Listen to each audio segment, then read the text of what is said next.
I have deeply prepared, and I did not see what you sent 10 minutes ago. Just been studying your notes. I just got back from a lunch. No, so.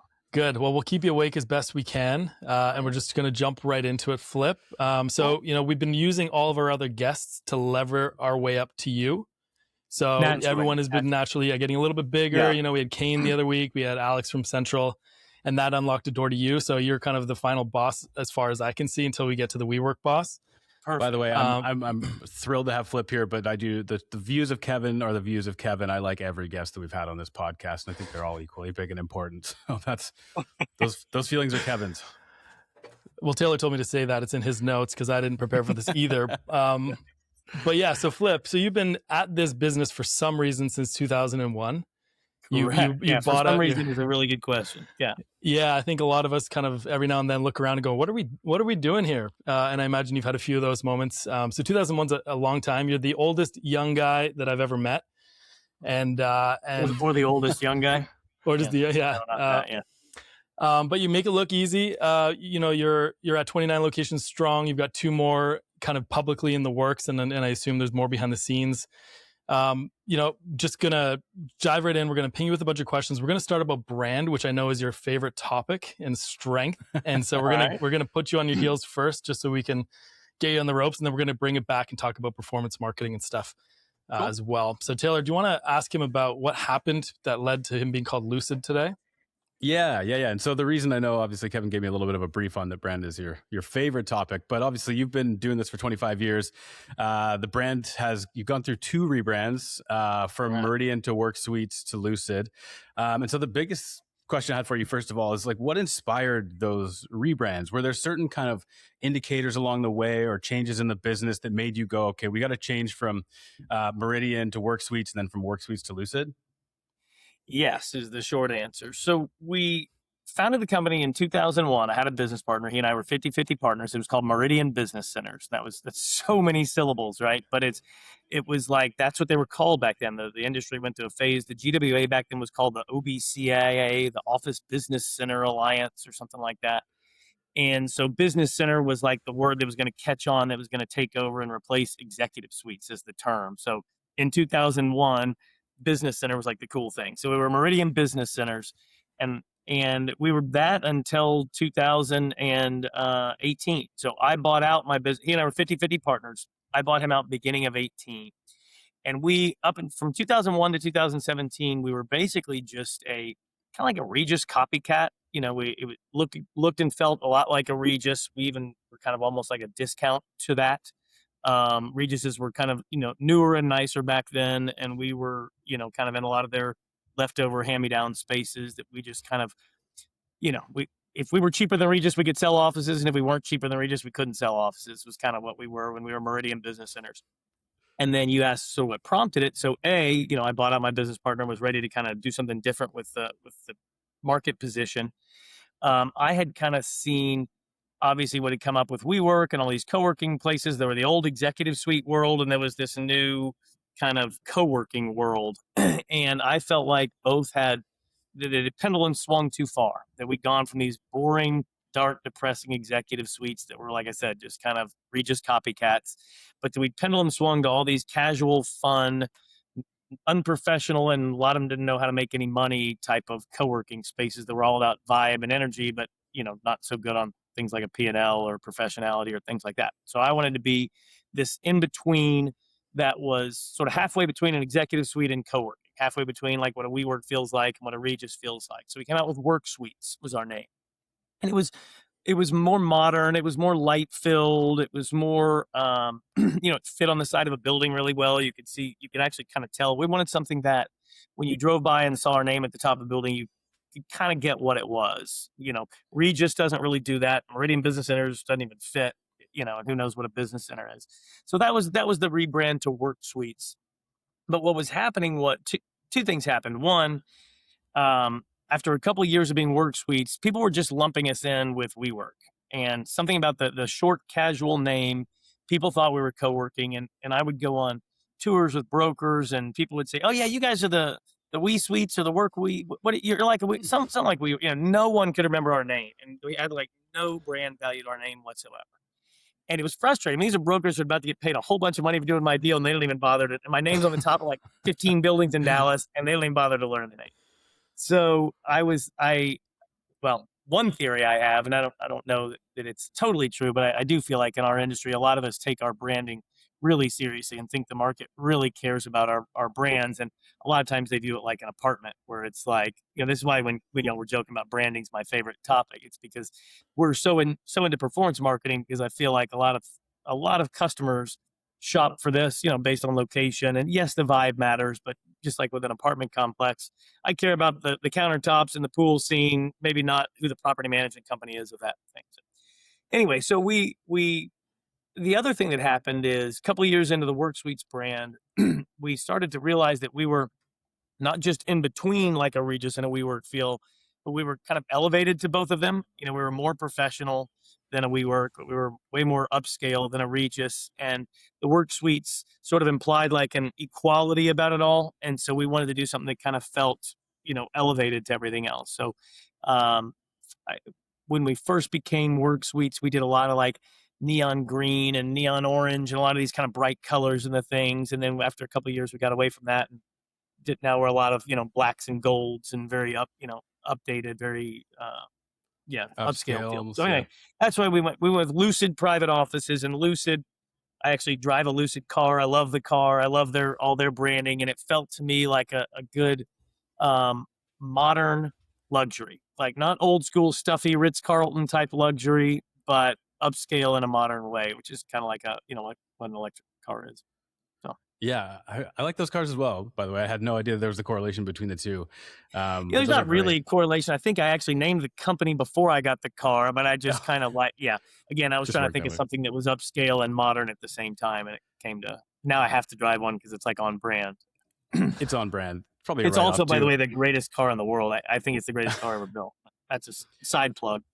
Yeah. I shopped for one of those before I ended up buying my car, but it's definitely, that's a consideration for the future. They're nice. And I don't want to go too in the weeds of the how-tos of the rebrand, but I'm just curious, when you went from Meridian to Work Suites, kind of the pre-question to my next question, how many locations were you at that time?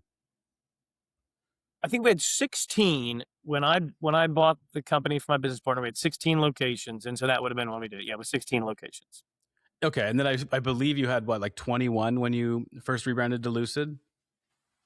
I don't even know the answer to that. Something like that. And it's been a constant. So the 16, like I said, that were built out like Regis's, as those leases come up, as those leases roll, we leave those buildings and put new buildings nearby. So we've been, we have, I think, 29 open now, only 3 left of the old style. And so 26 of those are new. So 13 of our original 16 that we had in 2017 from Meridian Business Centers those leases have expired and we've rolled out of those. So there's 3 of those left. Okay, yeah. So did you find any additional challenge in terms of rebranding at a greater scale? Like an additional 6 locations is still an additional 6, but when you have that many locations, you're not just rebranding for one. So did you find the scale of the rebrand was a challenge? I mean, yes, in that just there's still lingering things. We still find Work Suites things. And, just because you have a lot of places, there's just a lot of reach and there's all kinds of hassles. But I wouldn't call them challenges, they're just hassles, really. I was actually surprised how easy it was to rebrand both times. Oh, really? The website hit wasn't as bad as we thought it would be. Again, huge hassle, but really, shaking your name off the top of all the buildings is a huge hassle.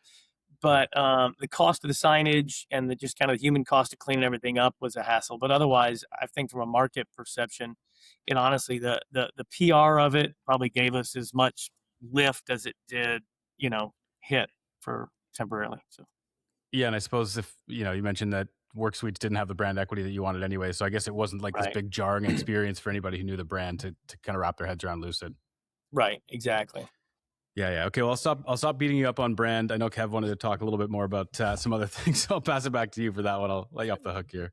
Yeah, we just wanted to get into the messy part, in the past, right, and figure out, what happened that you had to do it twice. And no, but it's a good story, and I have heard your story about your background and with your old business partner and stuff. And I imagine, that gave you an opportunity, like you said, to reinvent who Lucid is. And it sounds like you wanted to go a little more up market and be a little, not kind of knock off Regis, but to kind of move up a bit? And sounds like you have, which has been great. Yeah, and I honestly just saw an underserved niche. I feel it's not like I feel like our spaces are the best kind of spaces, and there's no place for Regises or there's no place for industrious or spaces we work. There's tons of space for that. It's probably a bigger market than the one I serve. There's just a lot of people fighting over that market and a lot of people fighting over that market and really nobody doing the one in between well. For people who do care about professional image, who do have clients come visit them, who do want to kind of something that's modern and active, but without, all too many distractions. And so we just felt like it was going to be the easiest market to serve because it's underserved. Was that like I'm going to take Taylor's question. He's going to ask you about this later, but was that kind of an instinctive move, or did you notice that you had more professional services or more premium businesses coming into your space and you're like, look, we got to double down on these kinds of people because the other kind don't stay as long or are not as good? Is that kind of how it happened, or was it gut? I would say our customer base is probably pretty similar now. I mean, obviously we have more corporates and more tech teams and things like that now that we're more modern spaces.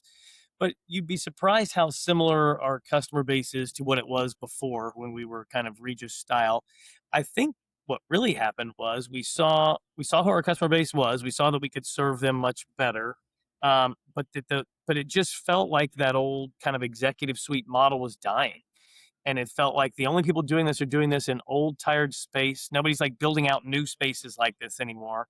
And so it didn't feel like a sustainable thing. So the pivot was less like a strategic, who can we serve? But it's almost like, how do we keep serving the people we're serving, but in a new and better way that kind of lines up with the next decade of office needs and not last decade's office needs. Right. And so when would you say you shifted into being a more, today you're a premium service provider. You're not, you've said this before, you're not the Ritz, but you are a premium player in the industry and your spaces are reflecting that, especially as the new ones build. When did that, was that after Work Suites? Was Lucid when you finally said, no, this is who we are? Or was it just a slow transition? I would say it was okay. So beginning of 18 is when I bought out my business partner. We transitioned from Meridian Business Centers and all the Regis style spaces to Work Suites that were more modern. That's kind of halfway between. And then it was, I would say, a year or two into that, maybe even COVID really sort of sharpened our thinking a little bit about what was actually probably maybe 2021, I would say. So after kind of surviving COVID, it was like, okay, well, what's our niche here? And is being in between the other two enough? And that's when it kind of really occurred to us that, wait a minute, we're premium and we're not really even getting any value. We're not positioning ourselves as premium, yet other people are seeing us that way. And so we kind of leaned into that more heavily, I would say probably around 2021. Okay, so you're in the process of updating your visual identity, your website, all that stuff to kind of match the style of space that you have. So you have really high end fit outs now, and your visual identity, you've kind of leaned into that direction, maybe with or against your will. We got tired of hearing people walk into our spaces and going, wow, they're way nicer than I thought. They're way nicer than they looked online, which to me meant I had a real problem with my website. Yeah. Right. Yeah. So that's a positive thing, and it'll be interesting to see how that plays out. And but has your marketing changed? Right, like marketing a premium business is fundamentally different than marketing, the Walmart of co-working of office space. So is it just a mental shift that's naturally played out, or are you doing anything intentional to do that? Yeah, I would say that both marketing and even I would say our sales process have probably not fully, pivoted as far as we need to on that. I'd say we probably are still underdoing that. Obviously, we do things and our wording is different in our ads, and I'm sure our sales pitches are a little different. But I think we're new to this, and so I say new. I guess we're 5 years in now, but I still don't think we've fully kind of nailed it on the premium marketing side. But we're getting there. We've used some companies to help us with that. And have you? I hope they're good. Have you seen a change anecdotally? Right. I know you're not the COO. You've got John for that, and he's doing a great job. But have you seen the makeup of your members change in response to more of an intentional focus on space design and the other features you're putting in, or not really? Yeah, for sure. And we intentionally try to make all of our spaces, like I said, we'll halfway between like what a Regis would do and a WeWork would do, and try to make sure it's elevated to both. So, for example, our flooring, our walls, our ceiling. If a Regis would have carpet floors with a 4-inch carpet base and white ceiling tiles and drywall, then we're saying, well, we're going to do none of that. And if a WeWork would have like warehouse ceilings and concrete floors and all glass walls. So okay, we're not doing that either. So what do? We have we have like a polished stained floor with a carpet runner, and we have a mix of drywall and glass on the walls, and we do ceiling tiles, but they're black with the lights drop from them, so the ceiling disappear. So we kind of do a mix and all those things. So because of all that, yes, we appeal to both the kind of, we call it quadrants. So we take all of our customers and we divide them into quadrants, and it's basically, is it one person or a team, and is it a local team or a like the headquarters somewhere else? And so it used to be all like top left quadrant, like almost everybody in our spaces was like a one person operation and they office there. And obviously the other three quadrants, teams who are local or like remote employees of big companies, or even like remote teams of big companies. All three of those are just doing this every year, just going up and up every year. Part of that space design, we have a lot more large offices and multi-office team suites than we used to have. And part of it is just the changing nature of I think, co-working customers. I think COVID has really shifted. A lot of people who used to would have needed an office with me now just work from home. And a lot of companies that used to require all their employees to go to a headquarters somewhere now use kind of hub and spoke and distributed spaces. And so we're seeing, a constant, from a percentage basis, kind of a going down of just the individual solopreneur and a going up of all the other types of corporate users in our spaces. Okay, I'm going to ask you one more. There's kind of a chicken or the egg. Part of it's our design drawing that, and part of the fact there's more of them causes us to kind of tweak our design in that direction too. Got it. Okay. And so one more question, then we're going to pivot to something Taylor wants to ask you. But, I remember this Kane saying maybe a decade ago, he's like, sometimes features can be a race to the bottom, right? So you can have the nicest space, you can fit it out with the coolest amenities, the most expensive staffing. You can go all out on expenditures, and sometimes that can be kind of a race to the marginal bottom, if you will. Mm-hmm. How do you find the balance between offering more and more and more, and offering enough that it is a premium experience, but something that people are willing to pay for at the same time? Yeah. So for us, I think, primarily in the build out, we have done, we have a lady who I'm super proud of. She's worked for us for 15 years. She said she's pregnant right now with her 5th child while working for us. And she's awesome. She was 18 years old when she started working for us. She runs our design team, and design also means construction management. And, we so value engineer every inch of our space in ways that basically everything is the question you're sort of getting at. Like, if I spend money here, is this going to can I sell each office for $25 more or $100 more, or whatever it is, if I have this feature or that feature? And, it's, we go through that for literally every feature. And so it is, I would say that's the most important area, the fit out itself, like what your cost of it is. I would say that, I don't know. I'd say the secret to that, to me, is not letting your architect sort of design all your finishes without enough input from you. I mean, they can spec you out something that is beautiful that will cost twice as much as something that the lay person couldn't be able to tell the difference between if you showed them, hey, you're limited to the $20 per yard carpets instead of using the $70 per yard carpets and all the other things like that.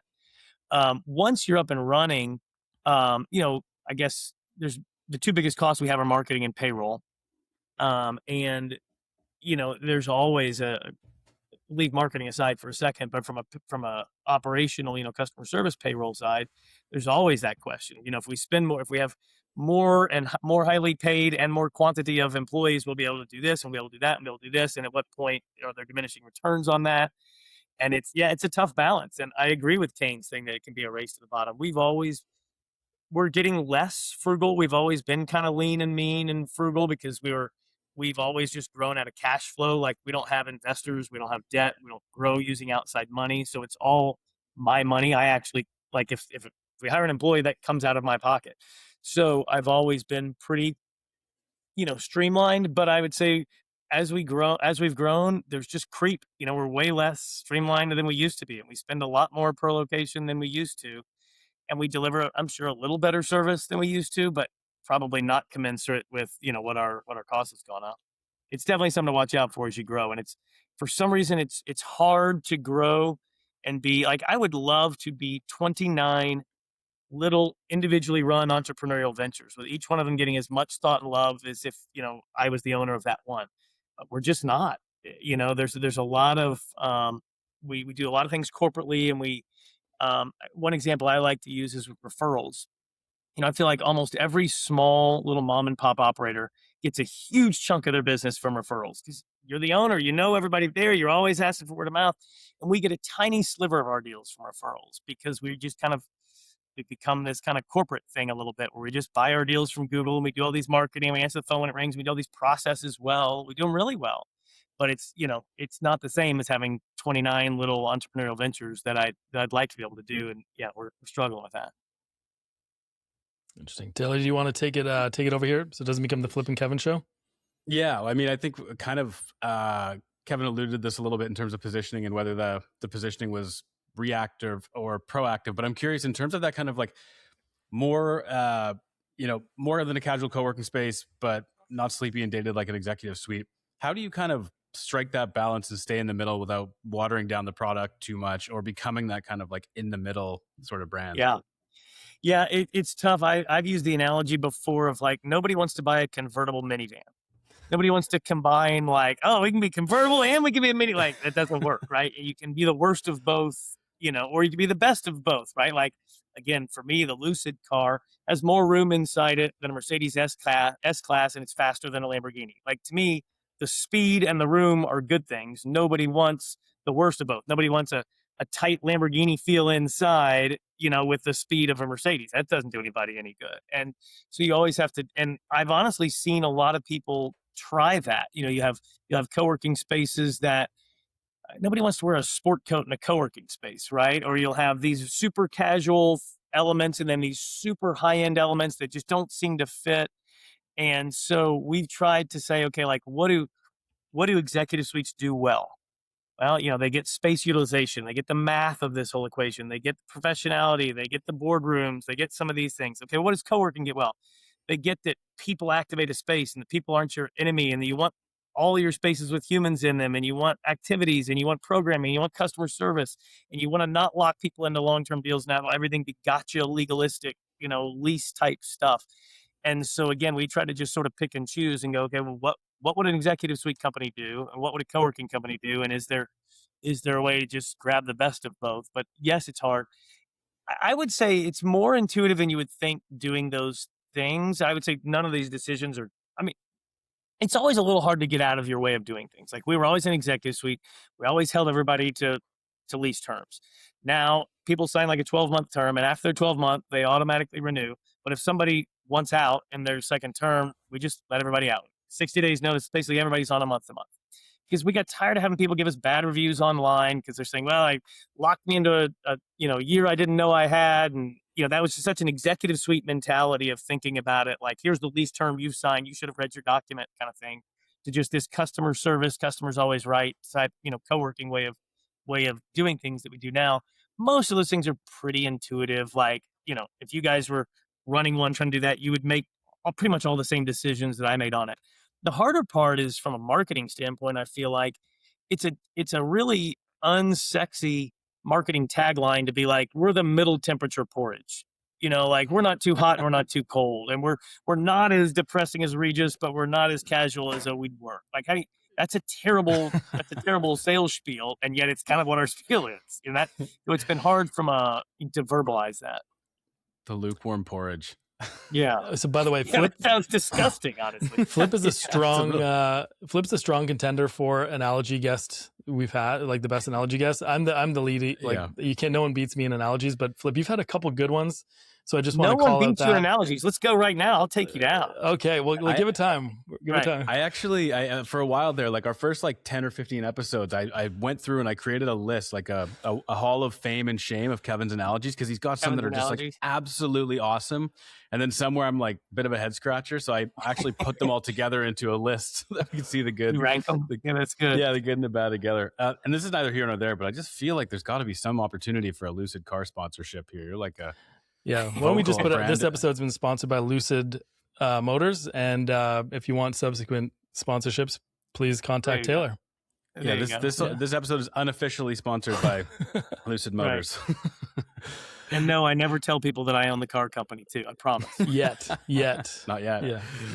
Well, so tell us, what's your North Star then? What are you optimizing for? Which is a code for strategy. But like, if you do one thing very well and exceptionally well, because it's not like be the middleist option, because that's not what you're saying. You've actually picked two things to contrast against: professionalism and kind of the and like, I guess, not being old and boring and stodgy. But what's your North Star? If we do this really well, we're going to be successful.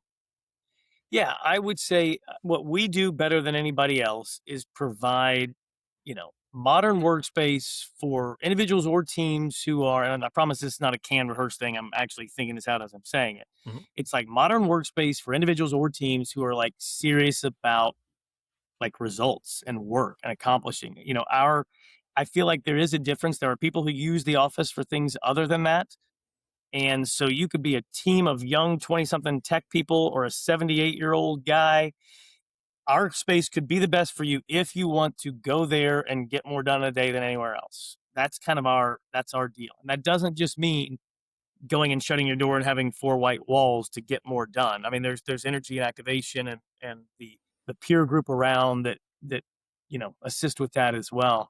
But yeah, I think our North Star is serving people who are serious about accomplishing at work. Our motto is work is good where you do it matters. So here's another one of my favorite analogies, Kevin. So the work is good part is I just am a firm believer that like commerce economy is awesome. Like when I go to a restaurant today for lunch and I give them $20, they're glad I came. I'm glad they were there. There's no winner or loser in that transaction. This is not a negative sum game. Back when the guy with chickens was trading with the guy with cows and they were trading milk for eggs, everybody wins in that whole thing. And that's what commerce is. And work is that. And we all know, like, if people are, the trust fund kid who ends up on drugs or whatever, like work's a part of what makes us actualize ourselves as human. If you don't actually work and accomplish things, you can't be fully happy, I don't think. And I'm not saying everybody should work. We should all be workaholics. Work can mean a million different things, but I think that honestly, the space design itself, I feel like the two types of design that I tried to position myself between both reflect kind of what I would call toxic views of work, meaning that I think the dark, depressing hallway of doors with the, white ceiling tiles and the yellow fluorescent lights says work sucks, but show up anyway because you got to from 9 to 5. And Suffer then through it. yeah, and then the rap music, neon lights, foosball tables, beer kegs thing is kind of like, yeah, work sucks, but come here and kind of play around while you're here and meeting people. And I want to be like, no, work doesn't suck. Work's freaking awesome. So come here and enjoy it and have a beautiful, inspiring space to do that actual thing. And then the second half of our slogan, though, like the where you do it matters, my analogy is people will pay, $10,000 to go sip cold beer by a pool in Fiji, at some beautiful resort. You can do the same thing at a roadside motel on I-35 for $30, and it's not the same at all. You're literally physically doing the exact same thing with the same temperature, but your surroundings matter a lot. And so that's our deal. I don't remember what your question even was. I was just trying to weave in another great analogy to beat Kevin. I don't even know that motel one that, was really. That was good. I'm definitely thinking this is like a 4-1 flip here. Yeah, so you're winning. Kev, you better pull something out that's really impressive here. You're going to be dethroned by the end of this. Okay, discussion. so you know how like the brands you wear, and we all know Taylor, he loves brands, we'll say, and the beer you're drinking or the drink you're drinking. Are you Taylor? I like some fat. I like a little fashion. I like some things. I like my creature comfort. I like my creature comforts, and sometimes my creature comforts are brands. Let's put it that way. Sorry, I interrupted you. He loves a good brand. Or you're just trying to throw me off my analogies here. Or you know how someone you go to a bar, you're either having a bottle of Heineken or you're having a soda water, or whatever, but it says something about you. You're driving a Lucid Motors, you're driving an old Volvo. Right. You're driving. So there's always an identity factor. So when I drive or buy this type of thing, there's a signal, right? What identity do members at Lucid have about themselves that Lucid reflects, that Lucid represents for them? Yeah, I would say it is people who, it's not like they're ostentatious, like they want to show off, but they expect kind of upper endness and professionality, and they want something that's run like grown-ups. They don't want a kind of casual frat housey kind of thing, but they don't want their grandpa's tired, run down yesterday feeling thing. They want something that's probably suits what their home feels like, what the restaurants they choose to go to feel like, what hotels they choose to stay at feel like. It's today, and it's run well, and it's professional. And I think that's kind of more than anything what everybody who, I can always tell when I don't really do many tours anymore, but when someone comes in for a tour, you can kind of tell the people who are probably going to end up going with a cheaper competitor, or the ones who are going to end up going with a more casual competitor, versus the ones who you can just sense they're like, yeah, this is my vibe. These are my people here, because they're people who they're friendly. They all talk to each other, but they're not sitting in the kitchen for 2 hours talking. You know what I mean? They're having a 30-second conversation while they get another cup of coffee and going back and getting other things done. And they all know each other, but it's pretty quick and pretty business-like. Okay. So it's kind of a quality of life thing. Like people, like Taylor loves his Rolex, and he feels good wearing it, right? He likes nice things. So Taylor's not going to go join, like a dark, damp basement co-working operation. He's going to want somewhere nice, like the Right. few things he invests his money in. So I'm just trying to catch up on the analogies here. Like, this is not going to be an analogy, but like with realtors, right? A lot of the time they'll say, you gotta dress to the level of the clients that you're serving at the time, so that you don't feel uncomfortable. I imagine same idea. Like when you get a workspace, that's a reflection of your brand, and if you're bringing clients in, or if people are seeing you there, then it needs to feel like it's in alignment with your brand. So if you take your business seriously, and you want your clients or customers or whoever to take your brand seriously as well, then the place where you work is a reflection on that, and the people who probably feel that would come to Lucid. Yeah, and although we want have to be careful not to go too far in that direction, because you can start to feel sleepy in a hurry if everybody has a collared shirt on. I try to make Right. sure I wear a collared shirt every day. I actually tuck mine in. Fridays I don't tuck in. There's kind of a thing, but I like when we have, you know, we try to really curate a mix. Like this location where I am, it was getting a little bit old and collared shirty, and so we gave some severely discounted space to this group that has like 10 kids that are 19 to 22 in here all day every day, and they're activating all the spaces, and they all have baseball caps. And I like some of that. I don't want to have a place that's too homogenous, but I don't want a space that's all baseball caps where you'd be embarrassed to bring your private equity clients in. And so we really do have to kind of curate a client mix that kind of fits our vibe, that's got energy, just the right amount, but not, so it's not too in one lane or the other.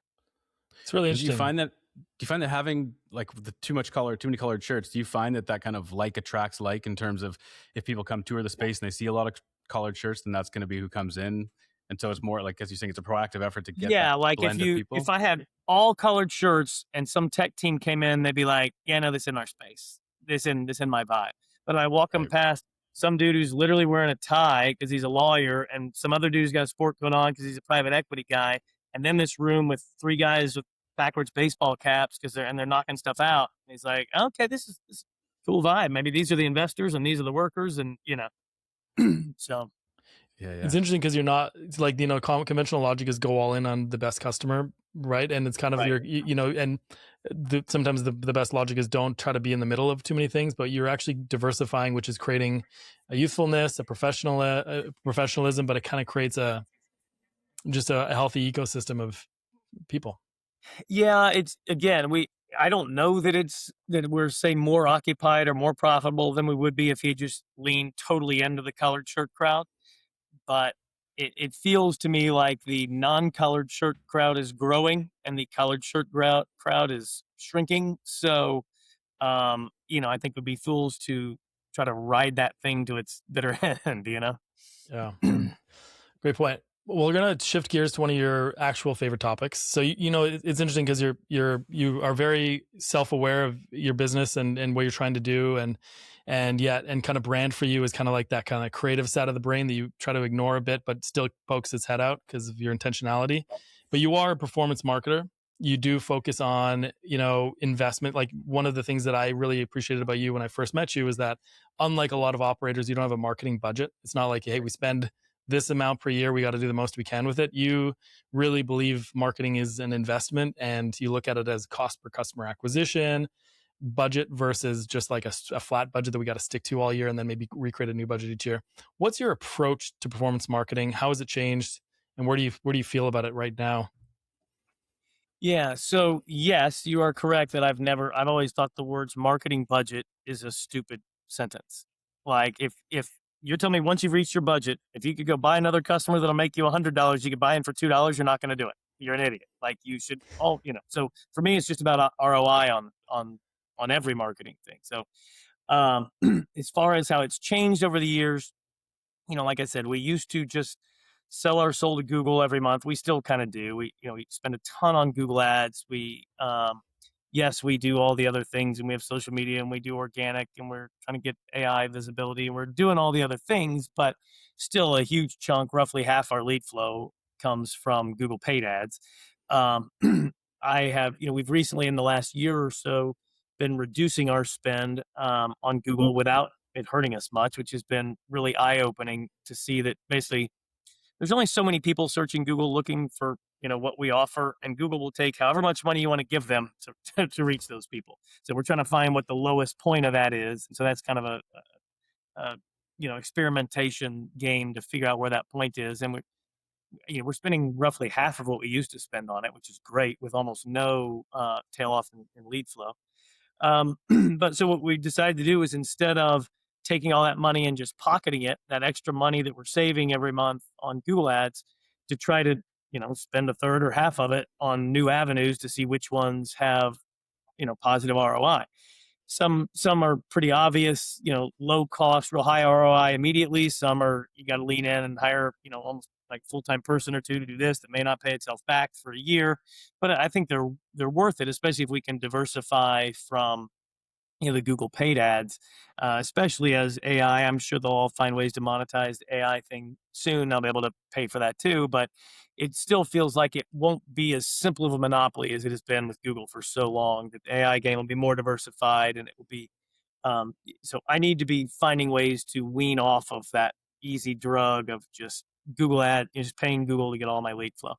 So we're trying a lot of things. We're leaning, like I said, heavily into SEO and to maps packs and to AI visibility and to social and to referrals and to broker outreach. And I think our marketing department used to have 2 people, and I think now we have 4. And I think we're hiring a 5th. So we're investing in all the things. So you're diversifying and Yeah. getting away from just that kind of let's buy the bottom of funnel, most competitive customer who's ready to buy today. And you're thinking longer term. And has that been a mindset shift for you? I mean, you're a long-term thinker, obviously been in business for a while, but from a marketing perspective, do you view it differently now, or is it still in progress?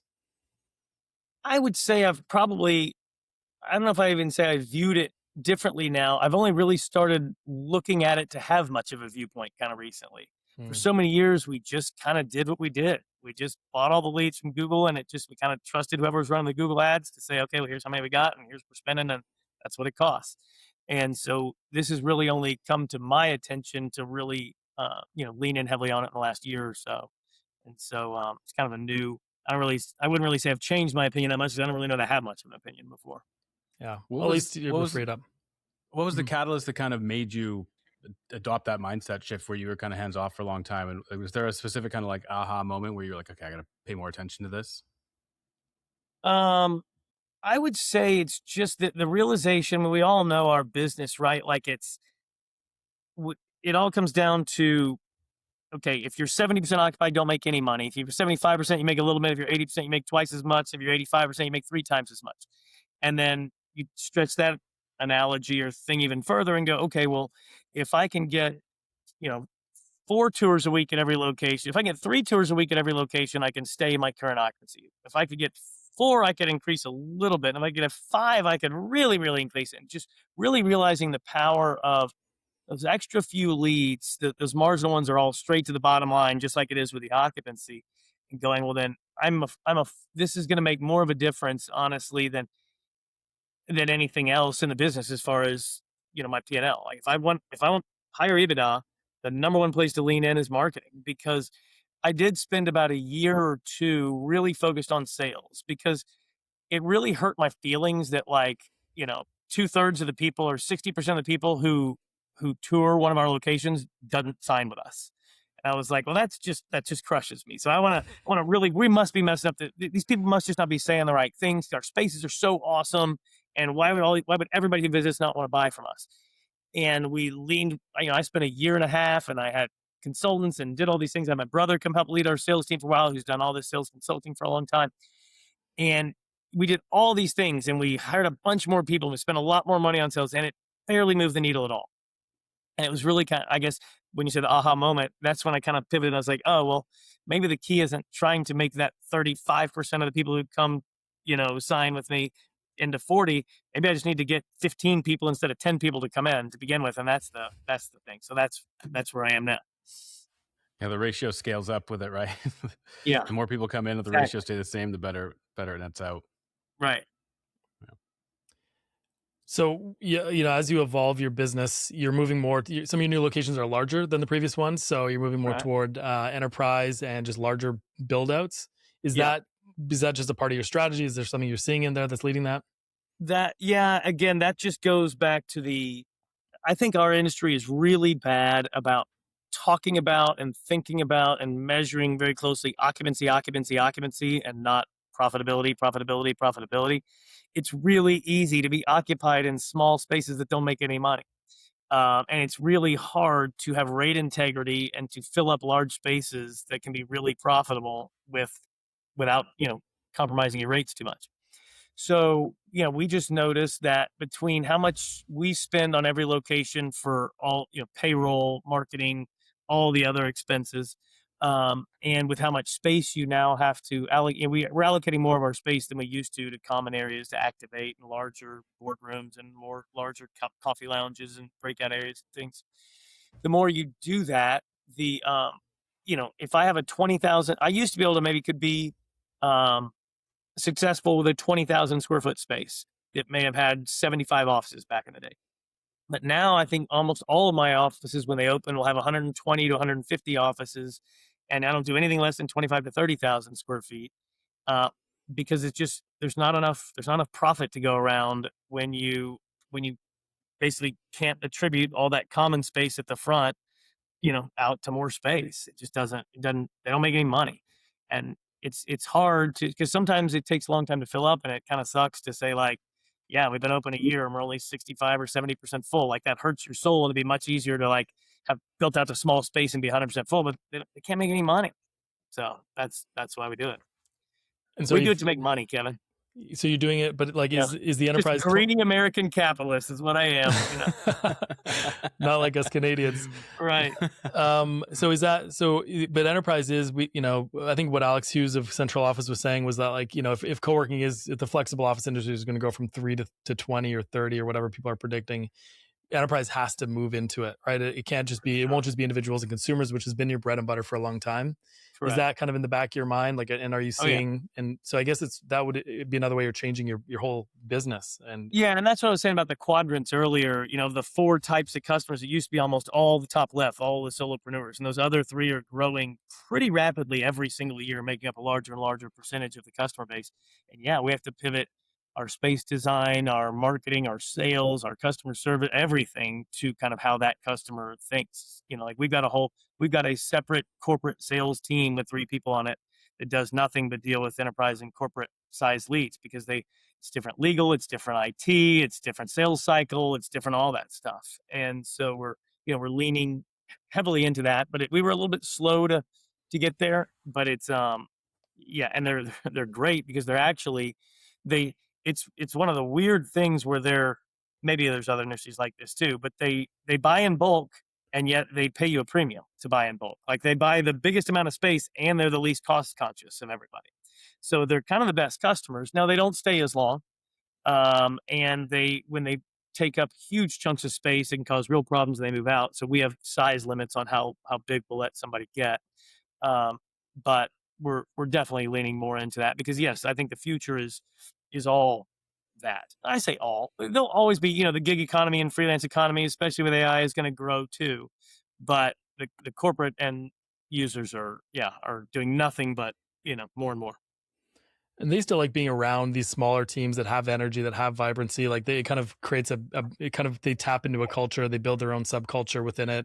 It becomes partly a shared culture in some ways, right? And that's where I was going with the identity thing earlier. So I guess your job is to find out how to. That's part of our sales pitch, is that our culture, we kind of take care of, if you want your company culture to be about productivity, come work here. Come put your team of 20-something-year-olds around some people in their 30s, 40s, and 50s who have kicked tail for the last few decades and are awesome at it, and who are actually have done really cool things. Like, let them learn and watch people who really accomplish, who aren't just sitting back playing golf. I think we have less golfers probably than like a Regis would have, but it's not all 20-somethings either. So Interesting. Taylor, do you not want not to knock golfers. I'm a tennis guy, so I always make fun of golfers whenever I can. It's allowed on this podcast. I'm terrible at both. So but on the future note, this isn't really a marketing question, but I'm just curious because you're kind of in rarefied air in terms of people who've been around for 25 years, and obviously co-working's changing and evolving pretty rapidly now. And so you've obviously, with the various brands, but the business as a whole, you've been through a recession, you've been through a global pandemic, you've been through a whole lot in terms of things you had to navigate to keep the business going. Is there anything looking ahead that you see as maybe like that next big kind of like earthquake that's going to shake up the industry that people should be keeping an eye out for?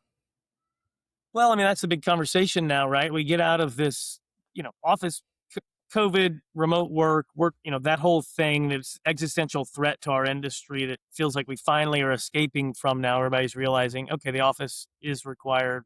Offices matter and all this. So it feels like not everybody's come back to the office, and it'll never be as much office versus home as it was pre-COVID. But obviously, that I feel like the existential threat to our business from the work from home thing is over. Now the question everybody's asking is, okay, well, what's AI going to do? And you're hearing literally across the spectrum from this is going to, rapidly accelerate the use of co-working spaces. I've heard that, office spaces are going to be full because everything's going to this. I've heard offices are going to be empty because we're all going to be sitting on a beach and having get paid to do leisure. The one that seems the most natural to me and kind of the middle opinion. I'm not usually a middle opinion taker. I feel like that's usually such an easy cop out to just like, the middle. Like, I'm usually a boldly take one side or the other kind of guy. But on this one, I think I am taking the middle, which is I feel like AI will actually hurt office in general, but help co-working as a percentage of office. So it's kind of like if office is the pie and co-working is the slice of the pie, we're going to be taking a much bigger slice of a maybe slightly smaller pie. The net of that, it's probably about like now, but maybe I'll be wrong. It'll be way better than that, but that's kind of where I'm leaning. Yeah, maybe we'll all be at that the rest stop on I-95, enjoying the heat. Yeah, exactly. I mean, I'll be in Fiji, but you can be on the road. Don't worry, Taylor. I'll join you. A little high-low, dabble in Yeah. both. Best of all worlds.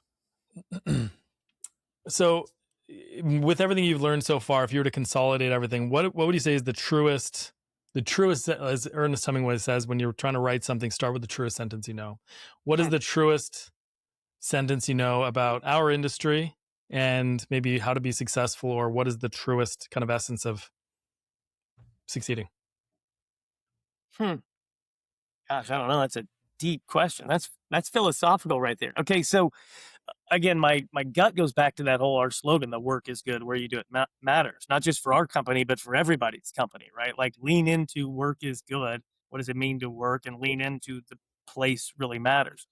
As far as what it would take to be successful in this industry, I just keep going back to I've been doing this for 25 years, and I've evaluated at least 100, maybe 200 different locations to purchase, where I've actually looked under the books, looked under the hood, reviewed.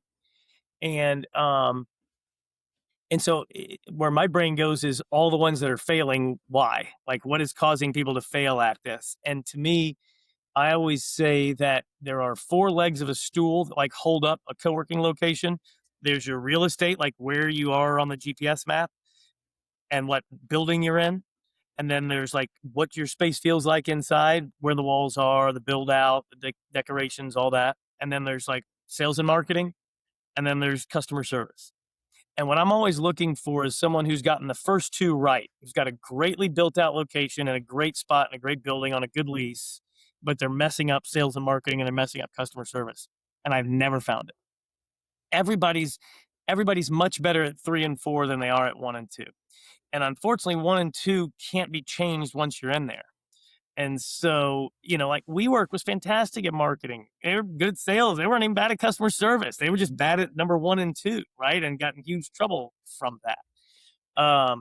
So I think people don't put enough, I don't know if research is the right word. Hopefully maybe AI will help with better vetting of locations. I mean, I've done some real preliminary AI stuff and been really impressed with some of the stuff it's able to do. Finding, I'll put like my best locations and my worst locations in and have it find addresses in new cities that match those, and does a pretty good job. Anyway, I hope that people are able to make better decisions on the unchangeable things, the leases they sign and the way they build out spaces, because those are the keys. If you have a bad, you could take a great operator, put him into a bad lease with bad build out, and they have no shot. You could take a really crappy operator and put them into the best spot in town, and they could do just fine, pretty much. The lease almost fills itself. And I know that's not a great thing for my, customer service team or my sales and marketing team to hear, but it's kind of true. Well, I always use that excuse when my marketing activities aren't working very well. So I just blame it on a poor product. So whenever I don't do a good job, I just I guess your product sucks. You're usually right. It helps me sleep at night. Couldn't be me. Right. couldn't be mine. As long as you're willing to take the flip side of that, when the good locations are thriving, that you take none of the credit, you give the real estate team all the credit for that. Nah, that's not how it works, Flip. You know that. Okay, gotcha. Well, Flip, I've been married long enough to know how this works. Wise words. Yeah. Well, Flip, I'm out of good questions or even mediocre ones. Unless Taylor has something to wrap up. Taylor, do you have anything you want to grill Flip with before we call it a day? No. That was great. This was awesome. I started with the brand, got that out of the way, and I think I'm out of good and mediocre questions myself. So this was awesome. Let me see your watch, Taylor. You just flashed it for a second, but I didn't see it. Is it a fancy one? This Cartier. It's a Cartier. I bought it for my wedding, and it's the one that I plan to give to my kid. So don't have a kid yet, but when they come. Yeah, I've always been. My wife loves the blue, the Omega Seamasters. These, and my first one I gave to my son on his wedding day. And that's awesome. Then this one I'll give to my next son on his wedding day. So yeah. I just feel like I need to address this brand lover thing. Like with the watch, with a watch, for instance, right? I have this thing where I don't want to buy a bunch of cheap stuff. I want to invest in something that's really good that'll last me for a long time. So that extends to pretty much everything that I do, including the watch. Like you gave that to your son on his wedding day. I'd love to give this to my son or daughter on their wedding day too. And I feel like the only way to get something to get there is to buy something a little more quality. So not just about the brand, it's about the quality and the longevity, and not having too much. Have just the right amount of stuff, but make it good. See, I thought that was always an excuse that people said to buy an expensive watch so that they could pass it down to their kids one day, and it kind of justified it and made it all good. But it makes a bit of sense. I learned that along the way, and now I just recite it. It means nothing. I would have bought it anyway. That was my instinct. But you buy first and justify later. But just to put a bow on all this, I think that is the through line between your customer Flip and the products that you sell. It's people prefer to buy one good thing than 15 crappy things or disposable things that are going to fall apart and break. If they're gonna spend something, it's a quality thing in whatever the category is, whether it's a computer they buy, the car they drive, the house they live in. It doesn't have to be the highest, most expensive, but they're going to buy the best quality they can afford, something that would last and would reflect well on them. Is that true, or am I giving you too much credit? And in this, because it's not a tangible product, it's about like will officing here and spending, say $1,500 on an office here versus $1,000 somewhere else. Is your company going to make more money than that? Are you going to make an extra $500 this month? Yes, and you have to make that true. You have to believe it and make it true. You have to make it true that they're going to be more productive and more successful in their venture than they would otherwise be saving the money and doing something else. And that's not impossible to do. It's very easy to do, and you just have to do it. So it sounds like you're optimizing for that productivity component. I'm just going to put words in your mouth there, and the ROI in true Flip fashion. Flip, thank you so much for indulging us and for joining our little mom and pop podcast. And we'll maybe get you back in a future season once you've had more locations open. Sounds good. Yeah, thanks. Thank you, Flip. See you guys. I'm just